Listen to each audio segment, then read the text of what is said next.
Bien, puisque ma rubrique 10 minutes sur semble avoir plu à mes abonnés et à tous ceux qui se sont lancés dans le visionnage de mes vidéos, je reprends donc le fil de ces 10 minutes sur, mais cette fois-ci pour parler de la dissertation. La séance d'éveil à la dissertation que j'ai faite en cours ayant été, soyons très clairs, une catastrophe, je reprends donc les choses de manière la plus simple, en tout cas la plus condensée possible, de façon donc à sortir d'une impasse et surtout à ce que vous puissiez réécouter plusieurs fois, le cas échéant, si vous avez besoin de réécouter les choses. Alors, d'abord, replaçons les choses. Dans le cours, que je mettrai d'ailleurs sur la présentation de cette vidéo sur YouTube, je m'appuie sur 3 sujets de dissertation. Le premier, donc c'est celui sur lequel je vous avais demandé de réfléchir, et le suivant. En 1915, Apollinaire écrit au sujet d'alcool, c'est donc après la publication de l'œuvre, « Il ne peut y avoir aujourd'hui de lyrisme authentique sans la liberté complète du poète. » Dans vos lectures et les textes étudiés en cours, sous quelle forme cette liberté se manifeste-t-elle, ou alors dans quelle mesure cette citation vous permet-elle de rendre compte de votre lecture. Alors, le sujet, comme vous le voyez, fait apparaître le mot lyrisme. Il faut donc partir de cette définition, mais soit que vous ayez été complètement sidéré par la demande, soit que vous n'ayez tout simplement pas de connaissances, et je crains fort que ce soit plutôt ça, je n'ai pas eu de réponse. Bien. Le blocage, j'en prends acte, mais enfin en tout état de cause, rappelons que les éléments de définition du lyrisme sont relativement simples. C'est l'expression du moi, donc de l'intimité personnelle, qui fait l'objet du lyrisme. Donc c'est autrement dit des sentiments qui sont soit l'amour, soit la nostalgie pour l'enfance, soit la perte de quelqu'un d'aimé ou de proche,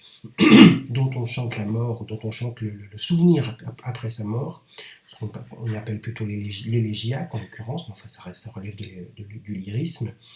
Ce sont ces 3 types de domaines, de thèmes, qui constituent la grande majorité des sujets lyriques.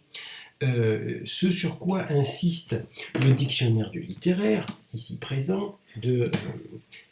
Paul Aron, Denis Saint-Jacques et Alain Viala, et qui date de 2001, c'est qu'il y a une importance essentielle de la musicalité dans le lyrisme, en l'occurrence la musicalité poétique, avec l'association sur la rythmique, les répétitions de sons, et ainsi de suite.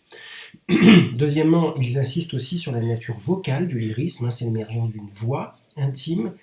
c'est particulièrement le cas pour ceux qui viennent de regarder, avant de regarder ces 10 minutes, ou pour ceux qui vont le faire, de Rosemonde, la présence d'une voix qui est celle du personnage du poète, du poète, ou en tout cas du personnage représenté par le poète, dans le poème en question. Alors, donc, nature vocale du lyrisme, émergence d'une voix intime et musicalité autour des sentiments, voilà des éléments importants. Maintenant, la citation fait apparaître un autre élément important qui est celui du lyrisme authentique d'une part, et ce lyrisme authentique donc ne pourrait se passer de la liberté complète du poète. Je vous rappelle que pour aborder la dissertation, vous devez absolument, et c'est ce que j'ai dit en cours, d'abord laisser parler le sujet et résister le plus longtemps possible, aux alentours de 20 minutes pour le temps qui vous est imparti au baccalauréat, le plus longtemps possible à apporter des éléments de réponse. Autrement dit, il s'agit de rentrer dans le sujet et de ne rentrer que dans le sujet, et de considérer que ce sujet fait apparaître, plutôt ne fait pas apparaître, ce qui va constituer un piège si vous n'y faites pas attention. Ici, l'association lyrisme, expression de soi d'un côté, et liberté totale, fonctionne à partir d'un implicite qui est important, qui est celui de la poésie comme contrainte, ça m'a été dit en cours d'ailleurs. La poésie et l'écriture d'ailleurs en général littéraire est constituée d'un ensemble de contraintes, et donc, dans lesquelles je vais entrer pour comprendre le sujet, particulièrement des contraintes qui sont liées à la bienséance, autrement dit la bienséance morale, qu'il s'agit de ne pas écrire tout et n'importe quoi dans la poésie classique. On ne peut pas, par exemple, aborder la sexualité dans la poésie lyrique. L'expression de soi, donc, ici, pose un certain nombre de problèmes, puisqu'il y a un certain nombre d'éléments de la personnalité qui ne peuvent pas être abordés. Enfin, se pose aussi le problème de l'individu unique, mais d'un thème rebattu, le thème de l'amour étant particulièrement rebattu par exemple, réutilisé à plusieurs reprises, et à partir de là, si le thème a déjà été traité par d'autres et qu'on est censé refaire tout ce que tous les autres ont fait, effectivement le lyrisme n'est plus possible, il fonctionne à vide, il est stérile. Voilà pour la compréhension de la pensée de l'auteur, en l'occurrence Apollinaire, et voilà à partir de quoi il faut partir. Je vous rappelle que la première partie d'une dissertation avec ce type de sujet doit confirmer la pensée qui se trouve dans la citation. Maintenant, il faut aller chercher les problèmes qui sont posés par le reste de cette citation, et notamment la notion de liberté complète du poète. Cette liberté complète, on peut la comprendre à partir des thèmes qui sont abordés de manière moderne. Il y a en effet une libération concernant la thématique et concernant aussi la structuration de cette thématique à partir de la succession des poèmes, des variations très importantes et même surprenantes parfois autour d'un même thème, ou du moins d'un thème fédérateur. On voit aussi une grande liberté, une grande libération dans le refus de la contrainte systématique autour de la versification. Là, il y a des éléments dans le cours qui sont très importants, notamment ceux qui concernent le vers libre, même si ça n'est pas la majorité des poèmes qui sont en vers libre, il y a quand même une grosse portion, plus de 40% des poèmes qui sont en vers libre. De même, la structure du recueil, ou plutôt la presque non-structure du recueil, ou en tout cas une structure difficile à trouver, une structure introuvable. Donc là aussi, il y a le refus d'une contrainte classique, de façon tout à fait évidente. Enfin, la liberté totale par rapport au topoi de la poésie courtoise. Là aussi, je vous renvoie à Rosemonde. On voit bien que le traitement de Rosemonde, par exemple, pour ne prendre que cet exemple-là, se démarque très clairement de la poésie classique en inversant une situation, ou du moins en la poussant jusqu'à l'absurde, et en psychiatrisant, c'est le terme que j'ai utilisé, un petit peu barbare, mais il est pourtant important, en psychiatrisant cette situation d'une distance entre l'amoureux courtois et sa dame, mais cette distance qui le rendrait fou.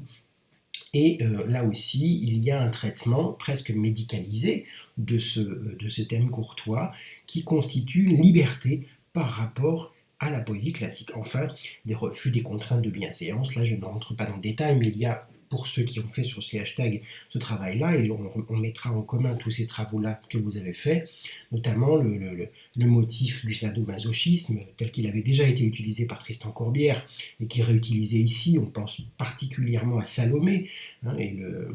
la dame cruelle qui en vient jusqu'au meurtre, et la mort qui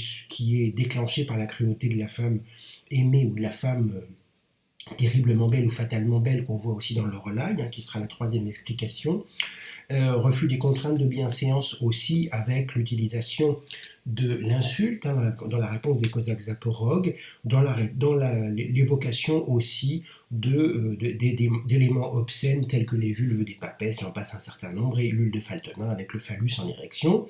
Donc là on a très très clairement une bienséance qui vole en éclats, la bienséance classique qui vole en éclats, et une poésie qui se veut volontairement obscène à condition de rester intellectuelle et très élaborée. Donc tous ces éléments vont dans le sens en effet d'une liberté, pas totale pour autant, mais quand même d'une libération. Je dirais davantage libération que liberté, et si le sujet portait sur sous quelle forme cette liberté se manifeste-t-elle, j'insisterai sur le fait que ça n'est pas une liberté totale immédiatement dans chacune des parties, mais quoi qu'il en soit, il y a bien une libération. Et si le sujet en revanche était dialectique, là je renverrai à d'autres 10 minutes, j'insisterai plus particulièrement sur l'opposition entre, oui, en effet, il y a un problème, mais en réalité, cette liberté n'est pas totale, puisque d'abord, il y a une langue, une syntaxe, une poétique, c'est-à-dire une structuration du recueil qui sont reconnaissables. Deuxièmement, la thématique est renouvelée, mais elle n'est pas nouvelle, on en a des exemples très très nombreux, et surtout, il y a de nombreuses parodies, de nombreuses réécritures, une variation systématique autour d'un nombre de thèmes qui finalement sont restreints. Là, je renvoie à mon cours et à la première partie de la première sous-partie de la deuxième partie de ce point de vue-là. Donc, pour aborder ce sujet, il faut comprendre d'abord que le lyrisme suppose une expression intime et personnelle, d'où l'idée de liberté d'expression, puisque pour exprimer ce que je suis, moi, individu unique par rapport aux autres, qui ai vécu des choses qui sont uniques et qui éprouvent des sentiments qui ne peuvent pas être compris dans leur finesse par d'autres, j'ai besoin d'une liberté, d'une grande liberté, et évidemment, c'est une opposition à la contrainte que constitue une poésie qui serait trop réglée, mais en même temps, c'est aussi une poésie qui a besoin de se souvenir littérairement des textes précédents, une poésie qui s'appuie sur la réécriture, sur la parodie, et donc une poésie qui reste, quoique libérée, pas tout à fait en liberté totale. Elle a besoin tout de même, comme le cerf-volant dont parle Kant, d'un fil qui lui permet d'aller très haut. Voilà, merci, 10 minutes 48, c'est parfait.